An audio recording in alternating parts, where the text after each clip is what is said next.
Election పెడితే రాయలసీమలో TDP ఊడ్చిపెట్టుకుపోతుందని తాజాగా పలు సర్వేలు వెల్లడించాయి. ఒక్క సంవత్సరానికే ఈ ప్రభుత్వానికి ఇంత చెడ్డ పేరు ఎందుకు వచ్చిందంటే కూటమి నాయకులు ప్రతి ఒక్కరూ సెటిల్మెంట్లు, డబ్బుల వసూళ్లు, బియ్యం, మట్టి, ఇసుక, మద్యం, అవినీతిలో మునిగిపోయారు. చంద్రబాబు నాయుడు, నారా లోకేష్లకు రోజు రోజుకు వైఎస్ జగన్ గారి పేరు ఎత్తితే ముద్ద దిగటం లేదు, నిద్ర పట్టడం లేదని రాజంపేట ఎంపీ పెద్దిరెడ్డి మిథున్ రెడ్డి అన్నారు.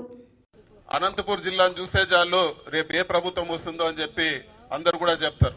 ఈ రోజు ఈ మధ్యలోనే ఒక సంవత్సరం అయిన తర్వాత తెలుగుదేశంకు అనుకూలంగా ఉండే సర్వే చేసే వాళ్ళు వాళ్ళ వీడియోలు కొన్ని చూడడం జరిగింది. కేకే సర్వే అని, రైజ్ అని, రకరకాలు తెలుగుదేశం గెలుస్తాయని ఇచ్చిన వాళ్ళే వాళ్ళన్నీ కూడా సర్వేలు రిలీజ్ చేయడం జరిగింది. వాటన్నిటిలో ఒకటే చెప్తా ఉన్నారు, ఈ రోజు ఎలక్షన్ పెడితే రాయలసీమ అంతా కూడా ఊడ్చుకొని పోతుంది తెలుగుదేశం పార్టీ.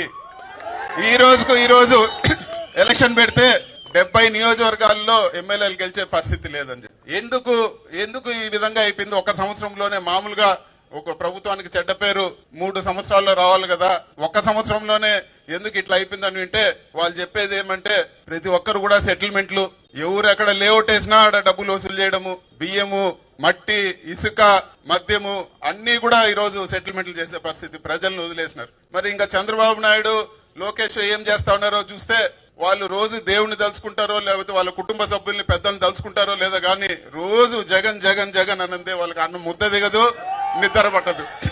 మీరు ఏం మంచి పని చేసినారు, ఈ రోజు రాష్ట్రానికి మీరు ఏం మంచి పని చేసినారు, మీరు హామీలు ఏమి ఇచ్చారంటే జగన్ జగన్ జగన్ అంటారు. అయ్యా మీరు వచ్చే సంవత్సరం ఏం చేయబోతారు, ఫీజులు ఇవ్వలేదు, హాస్పిటల్లో ఈ రోజు పేషెంట్లు ఇబ్బంది ఉంటే జగన్ జగన్ అని చెప్పి వాళ్ళకి ఒక్క మాట చెప్తే ఈ రోజు ఎంత భయపడతా ఉన్నారో ఈ ఒక్క ఉదాహరణే మనం గుర్తుపెట్టుకోవాల్సిన అవసరం అని చెప్పి కూడా తెలియజేస్తా ఉన్నాను. ఈ రోజు రాష్ట్ర వ్యాప్తంగా రైతుల పరిస్థితి అత్యంత దారుణంగా ఉంది.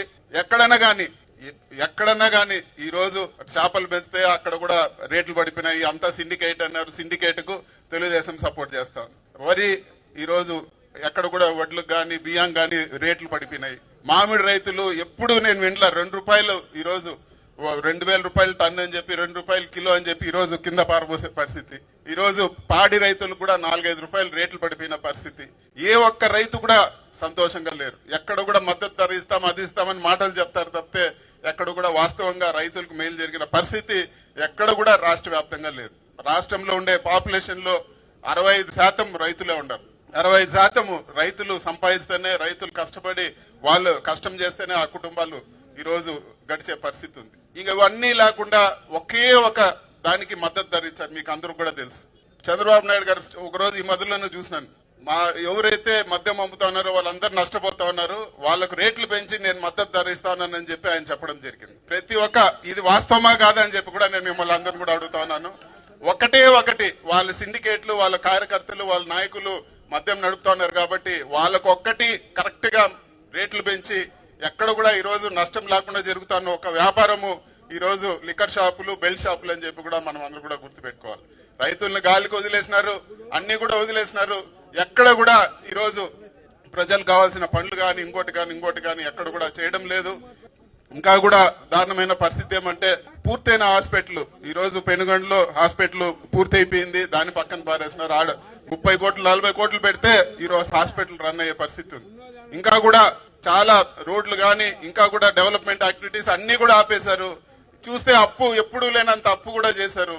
ఈ డబ్బులంతా ఎక్కడికి పోతుందంటే వాళ్ళ రియల్ ఎస్టేట్ వ్యాపారం అమరావతి అని చెప్పి ఇప్పుడు 50,000 ఎకరాలకి ఇప్పుడు 1,00,000 కోట్ల అప్పు కావాలంటే ఇంకొక 50,000 ఎకరాలు తీసుకొని ఇంకొక 1,00,000 కోట్ల అప్పు చేస్తా ఉన్నారు. ఇది దారుణమైన పరిస్థితి. రాష్ట్రం అంతా కూడా సమానంగా చూడాలా.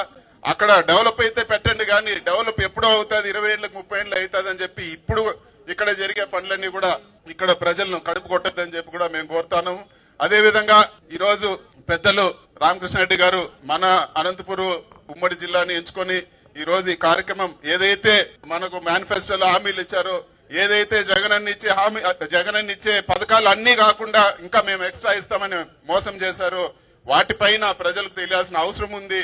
ఈ కార్యక్రమాన్ని లాంచ్ చేయడానికి పెద్దలు మన మన ఉమ్మడి అనంతపూర్ జిల్లాని ఎంచుకున్నారు. ఆయనకు మా ప్రత్యేక ధన్యవాదాలు. హాయ్ ఎవ్రీవన్, నేను మీ పావని. Please like, share and subscribe GRTV. Hi, I'm Jyoti Singh. Please like and subscribe GRTV channel. అందరికీ నమస్కారం. నా పేరు Sambit. Please like and subscribe GRTV. Thank you.